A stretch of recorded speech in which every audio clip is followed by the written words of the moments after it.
मतचोरीतून, अधिकाऱ्यावर दबाव टाकून, धमकावून निकाल फिरवले जातात, हारणाऱ्याला जिंकून दिले जातात.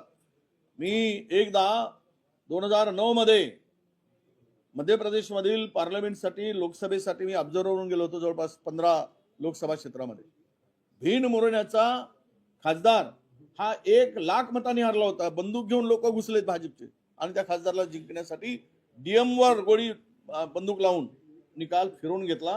हे तिथल्या लोकांनी मला सांगितलं. हे सगळं असंच चाललं आहे.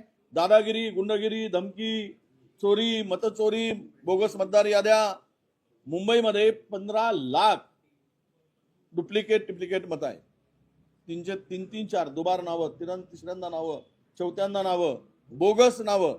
हे तर आता स्क्रीनिंग मध्ये 15 लाख सापडलेत. कदाचित हे जास्तही असू शकतील. पण त्याच्या संदर्भात तक्रार देऊनही निद्रावस्थेमध्ये असलेला निवडणूक आयोग काहीच करायला तयार नाही. उलट सत्ताधाऱ्यांना सपोर्ट कसा होईल हेच त्यांचं चाललेलं आहे.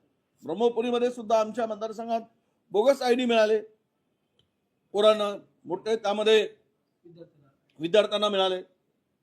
हे यातून हे लपून राहिलं नाही. बेईमानी करून निवडणुका जिंकायचा एकमेव धंदा आता भारतीय जनता पक्षाने उचललेला आहे.